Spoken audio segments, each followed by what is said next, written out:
और एक बेहद अहम खबर इस वक्त की, यूक्रेन के खिलाफ रूस के जबरदस्त हमले लगातार जारी हैं और अब खबर आ रही है कि रूस के इन हमलों की वजह से ही यूक्रेन के पावर इंफ्रास्ट्रक्चर को बहुत भारी नुकसान पहुंचा। यूक्रेन के रक्षा मंत्रालय की तरफ से दावा किया गया है कि रूस के इन हमलों के चलते 1 करोड़ लोग प्रभावित हुए हैं। तो यूक्रेन के कई पावर स्टेशन ऐसे हैं जो कि इस वक्त तबाह हो चुके हैं और सीधे तौर पर 1 करोड़ से ज्यादा लोग प्रभावित होते हुए नजर आ रहे हैं। लोगों पर यह बिजली का संकट।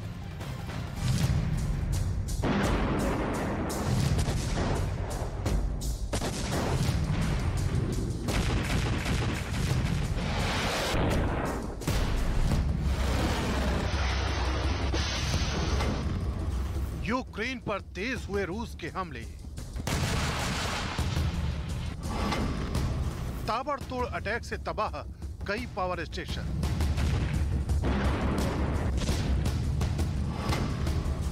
यूक्रेन में 1 करोड़ लोगों पर संकट।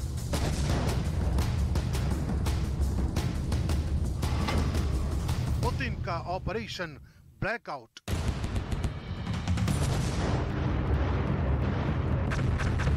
यूक्रेन में चल रही जंग पुतिन के लिए आन बान और शान की जंग है। इस जंग को जीतने के लिए वो किसी भी हद को पार कर जाना चाहते हैं। उनकी सेना यूक्रेन को सबक सिखाने के लिए हर पैंतरे का इस्तेमाल कर रही है।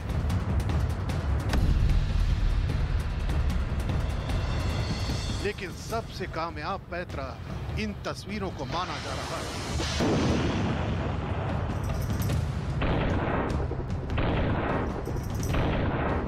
यूक्रेन के रक्षा मंत्रालय की तरफ से जारी किए गए इस वीडियो को पुतिन के ऑपरेशन ब्लैकआउट का नतीजा बताया जा रहा है।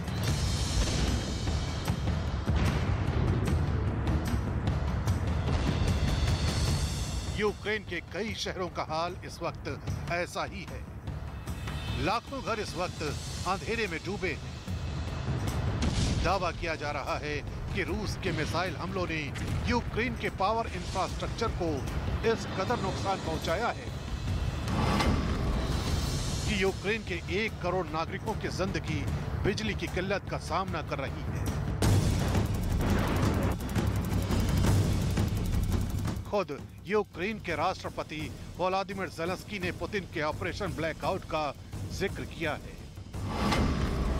मौजूदा वक्त में यूक्रेन के 1 करोड़ से ज्यादा लोग बिजली की किल्लत से जूझ रहे हैं।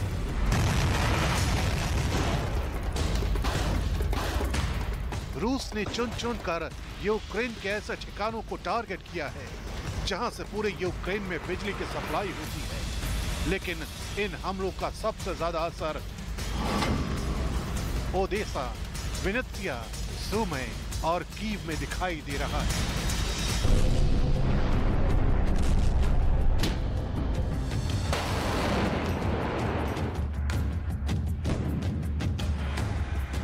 दावा तो यह भी किया जा रहा है कि रूस के सैनिक यूक्रेन के जिन जिन इलाकों में मौजूद हैं, वहां से पावर सप्लाई को कट किया जा रहा है ताकि यूक्रेन के मनोबल को तोड़ा जा सके। क्योंकि रूस अब न सिर्फ पावर स्टेशन को टारगेट कर रहा है, बल्कि यूक्रेन के गैस प्लांट भी रूस की सेना के निशाने पर हैं।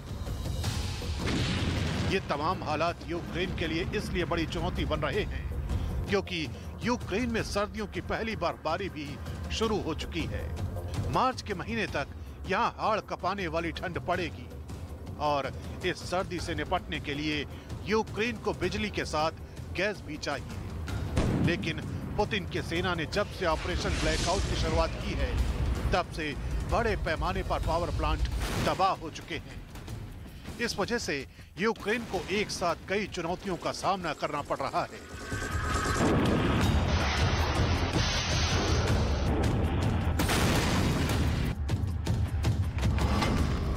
और अगर ये हालात जल्द नहीं सुधरे तो यूक्रेन के करोड़ों लोगों के लिए भीषण सर्दी से निपटना मुश्किल हो जाएगा। यूक्रेन के शहरों की बड़ी आबादी भूखमरी का शिकार हो जाएगी। इतना ही नहीं, पानी के एक एक कतरे के लिए लोगों को जूझना पड़ेगा।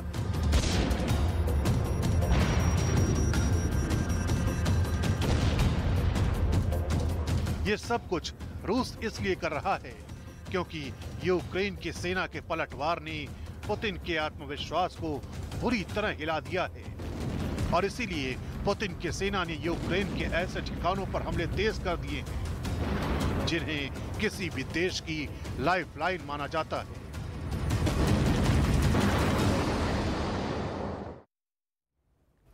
और ऐसे में अब हम अपने दर्शकों को समझाते हैं कि आखिर बगैर बिजली के यूक्रेन में चुनौतियां किस तरह की है और कितनी बड़ी है, ये दर्शक सबसे पहले समझ लें। तो हम इस ग्राफिक वॉल के जरिए आपको समझाने की कोशिश कर रहे हैं कि आज यूक्रेन कौन कौन सी बिना बिजली के चुनौतियां फेस कर रहा है। तो ये देखिए, इतने लोग जो हैं बिजली की किल्लत से प्रभावित हो रहे हैं। लगभग 1 करोड़ लोग यहां बिजली कटौती से प्रभावित हुए हैं। हालांकि ब्लैकआउट ऑपरेशन लगातार जारी है, लेकिन सर्दियों की चुनौतियां भी सबसे ज्यादा है। दिसंबर से मार्च औसत जो तापमान है वो लगातार बढ़ता हुआ नजर आता है। सर्दी बहुत ज्यादा होती है और ऐसे में अगर ब्लैकआउट होता है तो यहाँ पर परेशानी बढ़ सकती है।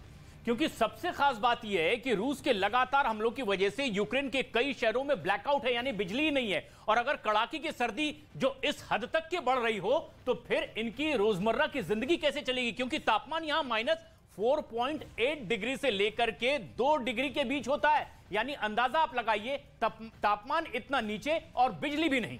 अब हम आपको बताते हैं कि औसत बर्फबारी कितनी होती है। दिसंबर में 14 दिन तक औसत बर्फबारी होती रहती है। जनवरी में 17 दिन तक इसी तरीके से बर्फ की मोटी चादर रहती है और फरवरी में भी 15 दिन तक यूं ही बर्फबारी यूक्रेन में होती रहती है। जबकि हर महीने यहाँ औसतन बर्फ की बात की जाए तो 1.5 मीटर तक बर्फबारी होती हुई नजर आती है। लेकिन पुतिन ने अभी ठान लिया है कि अब ऐसे में सर्दियों में सबसे ज्यादा चुनौती पेश करनी है यूक्रेन की जनता के सामने।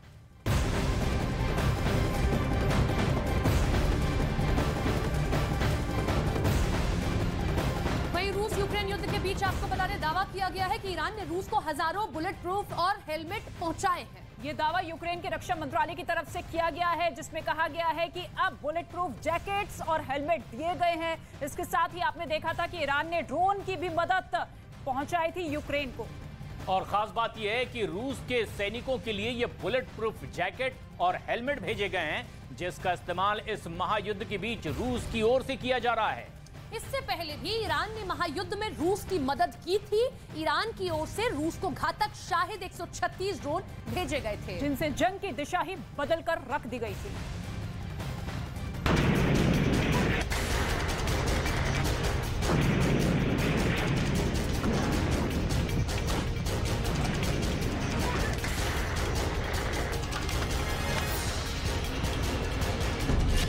रूस को ईरान से मिला कवच,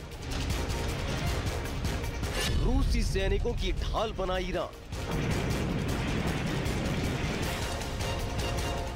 ईरान की मदद से बौखलाया यूक्रेन। रूस यूक्रेन महायुद्ध के बीच ईरान की ओर से रूस को एक बार फिर मदद पहुंची है। मदद भी कोई छोटी मोटी नहीं है, बल्कि रूस के सैनिकों की जान बचाने के लिए रक्षा कवच है।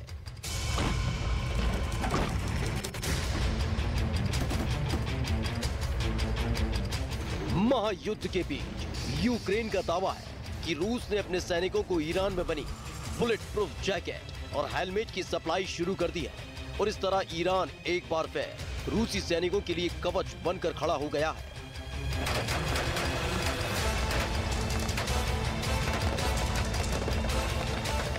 क्योंकि खबरें हैं कि यूक्रेन में जंग लड़ रहे पुतिन के फौजियों को ईरान में बनी बुलेट प्रूफ जैकेट और हेलमेट की सप्लाई शुरू हो गई है।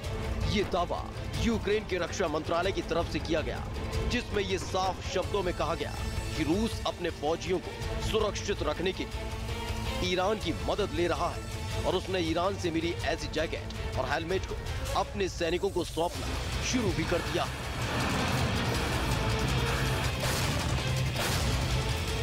जिससे यूक्रेन की सेना के हमले से उनका बाल भी बांका ना हो सके।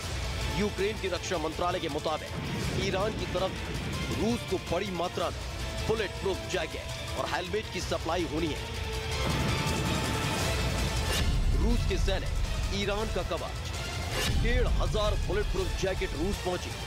रूस को मिले 1,500 बुलेट प्रूफ हेलमेट। ईरान की ओर से अब तक हजारों जैकेट और हेलमेट रूस को सप्लाई करने का दावा किया गया है, जिसे रूस की तरफ से अपने फौजियों को भेजा जा रहा है। यूक्रेन ने दावा किया है कि ईरान से रूस को अब तक 3,000 हेलमेट और बुलेट प्रूफ जैकेट मिल चुके हैं, जिनमें 1500 जैकेट है और 1500 हेलमेट। यूक्रेन के रक्षा मंत्रालय ने यह भी दावा कर दिया कि रूस बुनियादी सैन्य उपकरणों की भारी कमी से जूझ रहा है। इसी वजह से उसे ईरान की मदद लेनी पड़ी है। हालांकि ये कोई पहली बार नहीं जब यूक्रेन ने जंग में ईरान से मदद लेने के लिए रूस को घेरा हो। शाहिद 136 ड्रोन ने मचाई थी तबाही। ईरान ने दिए थे घातक शाहिद 136 ड्रोन। ईरान की मदद से कहर बरपाएगा रूस के सैनिकों को बुलेट प्रूफ जैकेट और हेलमेट मुहैया करवाकर ईरान ने रूस की मदद पहली बार की हो, ऐसा भी नहीं है। ईरान इससे पहले रूस को घातक शाहिद 136 ड्रोन देकर जंग में रूस को मजबूत कर चुका है। और ये वक्त था जब रूस युद्ध में यूक्रेन से बाजी हारता दिख रहा था, लेकिन इस ड्रोन के हाथ लगते ही पुतिन की पलटन पूरी ताकत के साथ ज़ेलेंस्की के सैनिकों पर कहर बनकर टूट पड़ी थी। तब ज़ेलेंस्की की फौज को यह समझ आना बंद हो गया था कि ईरान के इस तेज तर्रार ड्रोन से कैसे निपटा जाए। ईरान का शाहिद 136 ड्रोन इतना खतरनाक है कि तेज रफ्तार में आता है और फिर तबाही मचाकर लौट जाता है। दावा किया गया है कि जंग में ईरान के शाहिद 136 ड्रोन ने यूक्रेन को बहुत नुकसान पहुंचाया था। कीव और ज़ापोरिज़िया समेत कई शहरों में इसके हमले को पूरी दुनिया ने देखा था। और अब ईरान की ओर से बुलेट प्रूफ जैकेटों की मदद पाकर रूस जंग में और मजबूती से लड़ रहा है।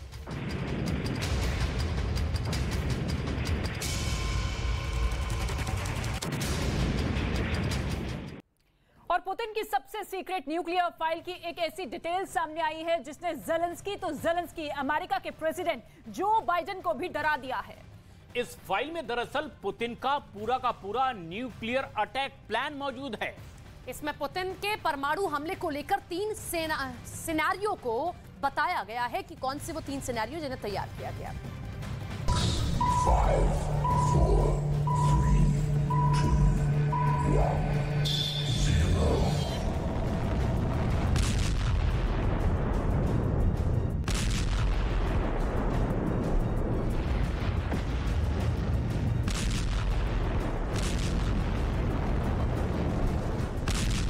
परमाणु युद्ध से दुनिया का हर एक देश खौफ खाता है।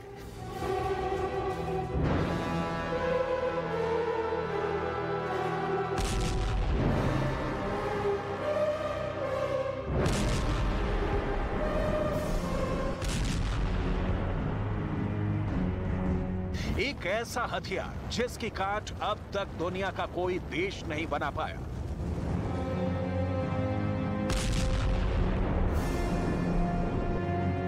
न्यूक्लियर बम का जवाब सिर्फ न्यूक्लियर बम से ही दिया जा सकता है, या फिर युद्ध में हार मानकर।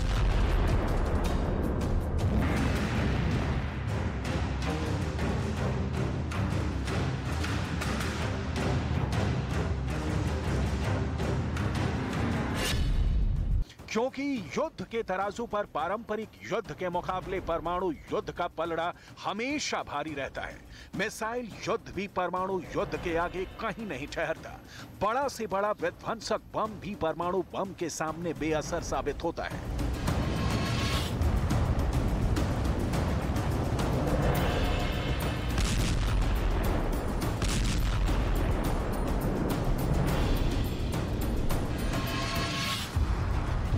यूक्रेन की लड़ाई में अब आगे क्या होने वाला है?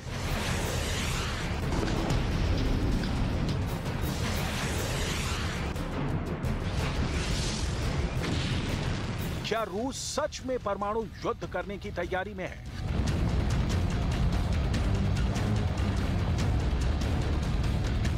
पुतिन अगर न्यूक्लियर वार का फैसला ले लेते हैं, फिर उस परमाणु युद्ध को कैसे अंजाम दिया जाएगा?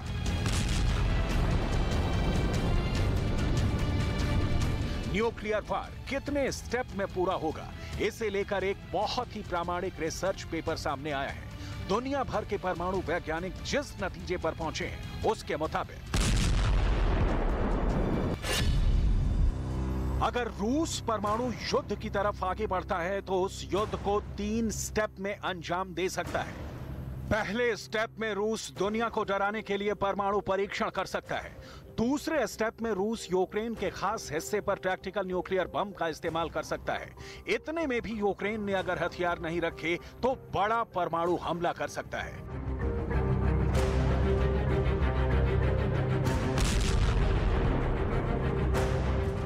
मौका परमाणु युद्ध का आया तो क्या होगा, रूस क्या करेगा और सबसे पहले और बड़ी बात, आखिर व्लादिमीर पुतिन क्या करेंगे?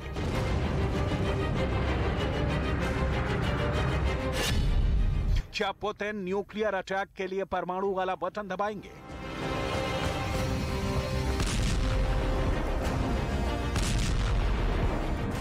अगर पुतिन ने फैसला कर लिया कि परमाणु हमला करना ही है और कोई रास्ता नहीं है, तो पुतिन ऑर्डर कैसे देंगे?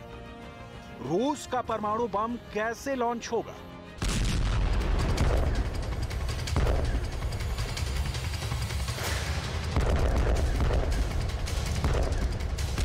क्या पुतिन अपने खुफिया तहखाने में जाएंगे? क्या इसी अंडरग्राउंड फैसिलिटी से पुतिन रूस की सबसे खतरनाक मिसाइल लॉन्च करने का ऑर्डर देंगे? क्या यहीं से पुतिन अपने मिसाइल पावर को कंट्रोल करेंगे? बिल्कुल भी नहीं। रूस की न्यूक्लियर पावर और राष्ट्रपति व्लादिमीर पुतिन की परमाणु मिस्ट्री और एटमी कमांड सेंटर का रहस्य बहुत गहरा है और इस रहस्य को समझने के लिए ये रिपोर्ट बहुत गौर से देखिएगा। इस एक्सक्लूसिव रिपोर्ट का एक एक सेकंड बताएगा कि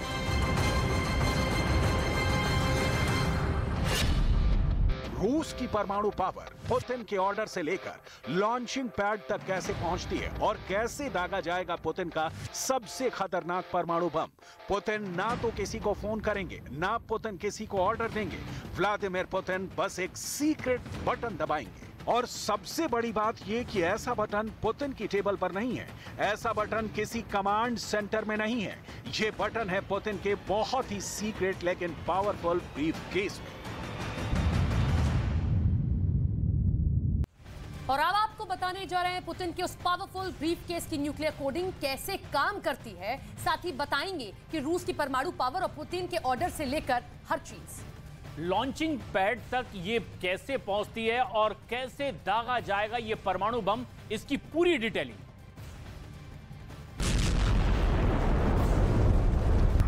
पुतिन के उस पावरफुल ब्रीफकेस की न्यूक्लियर कोडिंग कैसे काम करती है उसके बारे में भी बताएंगे, लेकिन उससे पहले पुतिन के परमाणु युद्ध के आरंभ के पहले चरण को समझ लीजिए। पुतिन के परमाणु युद्ध का स्टेप 1, परमाणु परीक्षण। यूक्रेन को डराने के लिए पुतिन सबसे पहले वो करेंगे जो रूस ने पिछले 32 साल में नहीं किया है, परमाणु परीक्षण। परमाणु वैज्ञानिकों का मानना है कि पुतिन यूक्रेन की सेना में खौफ भरने के लिए एक बार फिर न्यूक्लियर टेस्ट कर सकते हैं।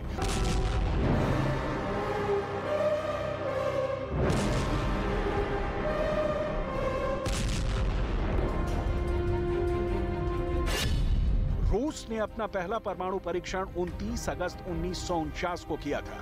रूस ने आखिरी बार 24 अक्टूबर 1990 को न्यूक्लियर टेस्ट किया था। रूस अब तक कुल 715 परमाणु परीक्षण कर चुका है, जिसमें 496 अंडरग्राउंड रहे हैं। परमाणु परीक्षण करने वाला रूस दुनिया का दूसरा देश बना था। जानकारों का मानना है कि पुतिन दुनिया को दिखाने के लिए एक बार फिर परमाणु परीक्षण के तौर पर नया धमाका कर सकते हैं।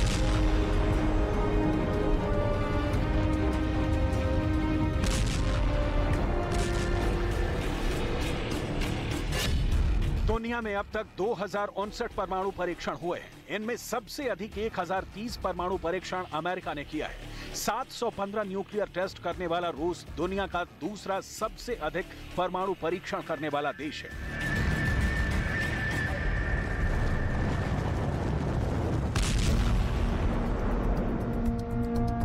दावा किया जा रहा है कि यूक्रेन युद्ध के दौरान पश्चिमी देशों पर दबाव बनाने के लिए रूस एक बार फिर न्यूक्लियर टेस्ट कर सकता है। अगर रूस का ये दांव काम कर गया और ज़ेलेंस्की हथियार रखने को मान गए तो ठीक, नहीं तो रूस परमाणु युद्ध के दूसरे स्टेप की ओर बढ़ जाएगा। पुतिन के परमाणु युद्ध का step 2, tactical nuclear bomb. Ukraine युद्ध में पुतिन की सेना अपने टैक्टिकल न्यूक्लियर हथियारों का इस्तेमाल कर सकती है। टैक्टिकल न्यूक्लियर हथियार छोटे परमाणु बम होते हैं जो बड़े परमाणु बम के मुकाबले कम दायरे में रेडिएशन फैलाती है। लेकिन एक सच ये भी है कि टैक्टिकल न्यूक्लियर बम जहां गिरेगा वहां विध्वंस बड़े परमाणु बम की तरह ही करेगा। ठीक वैसी ही आग बरसेगी, ठीक वैसे ही रेडिएशन फैल जाएगा, लेकिन बड़े परमाणु बम के मुकाबले टैक्टिकल न्यूक्लियर बम की रेंज कम होगी। रूस के पास करीब 2000 टैक्टिकल न्यूक्लियर बम है। सबसे छोटे टैक्टिकल न्यूक्लियर बम की क्षमता 1 किलोटन या उससे भी कम है, जो 1000 टन विस्फोटक TNT के बराबर तबाही लाएगा।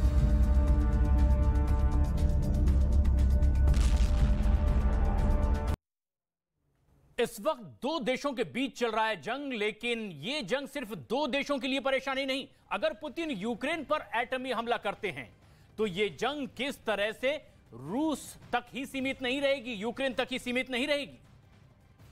यूक्रेन तो तबाह होगा ही, परमाणु हमले की आंच नेटो देशों तक पहुंचेगी। परमाणु हमले के जवाब में नेटो का एक्शन अब आना शुरू हो चुका है। ऐसे में परमाणु युद्ध में कूदना अमेरिका की मजबूरी बन जाएगी। और इसका सीधा सा मतलब यह होगा कि अब सिर्फ दो देशों के बीच युद्ध नहीं, बल्कि यह तीसरा विश्व युद्ध है। दावा किया जा रहा है कि रूस इसलिए भी टैक्टिकल न्यूक्लियर बम को फोड़ने का फैसला ले सकता है क्योंकि उनका यह कदम एक तरफ यूक्रेन की हिम्मत को तोड़ देगा तो वहीं दूसरी तरफ अमेरिका तक भी सीधा और कड़ा संदेश पहुंच जाएगा। लेकिन अगर इतने पर भी यूक्रेन नहीं माना, युद्ध ही ठाना, तो फिर पुतिन परमाणु युद्ध के आखिरी स्टेप की ओर बढ़ जाएंगे।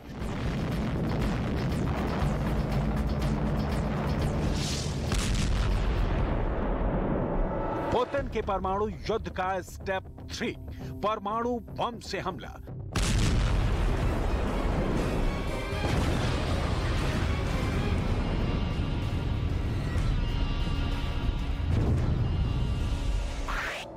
रूस का परमाणु बम यूक्रेन के जिस हिस्से पर गिरेगा वो वीरान हो जाएगा। वहां की धरती बंजर हो जाएगी, आसमान काला हो जाएगा, यहां तक कि सूरज की किरणें धरती पर नहीं पहुंच पाएंगी।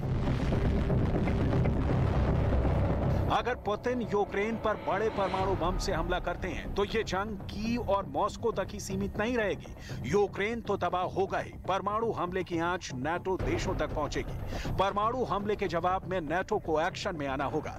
ऐसे में परमाणु युद्ध में कूदना अमेरिका की मजबूरी बन जाएगी, जिसका सीधा मतलब होगा तीसरा विश्व युद्ध।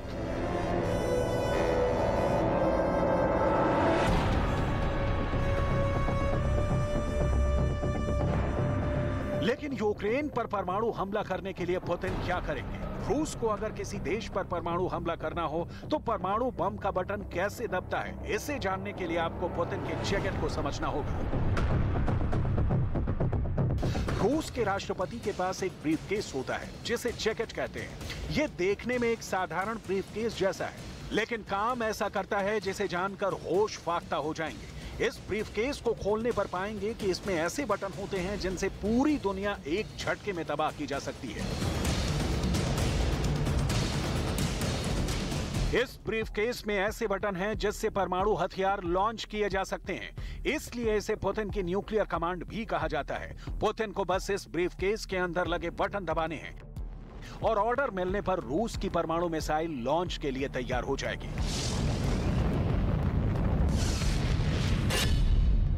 पुतिन जैकेट का बटन दबाएंगे, इसके अंदर मिसाइल लॉन्च होगी, range 500 kilometre. RS-36 Saturn launch होगी, रेंज सबसे ज्यादा 16,000 किलोमीटर। RS-28 सरमत का ऑप्शन भी है, रेंज 10,000 किलोमीटर। RS-24 यार्स भी है, रेंज 11,000 किलोमीटर।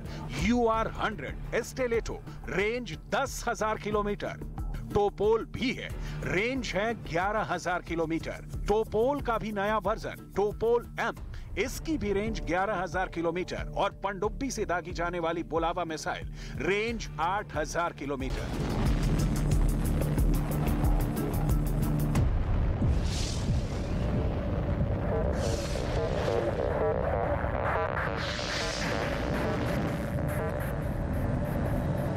पुलावा को लॉन्च करने का बटन दबाएगा तो देखिए रूस की पनडुब्बी में कैसी हरकत होगी।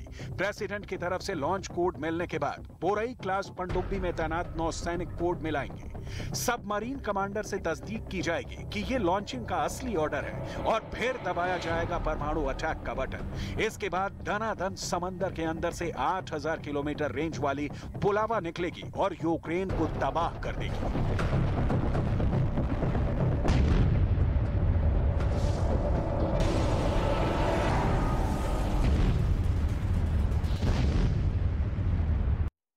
वनाधिकार में संशोधन करने का कार्य हो, जमीन के पट्टे आवंटन का कार्य हो, उन्हें आयुष्मान भारत की सुविधा का लाभ देने का कार्य हो, उनके घर में बिजली पहुंचाने का कार्य हो, उन्हें आवास की सुविधा और शौचालय की सुविधा देने का कार्य हो, यह भी प्रधानमंत्री मोदी जी के नेतृत्व में और गुजरात के लोकप्रिय मुख्यमंत्री श्री भूपेंद्र भाई पटेल के नेतृत्व में डबल इंजन की सरकार इस कार्य को गुजरात के अंदर हर ट्राइबल तक पहुंचाने का कार्य की है, हर जनजातीय भाई के सामने पहुंचा के घर तक पहुंचाने का कार्य की है।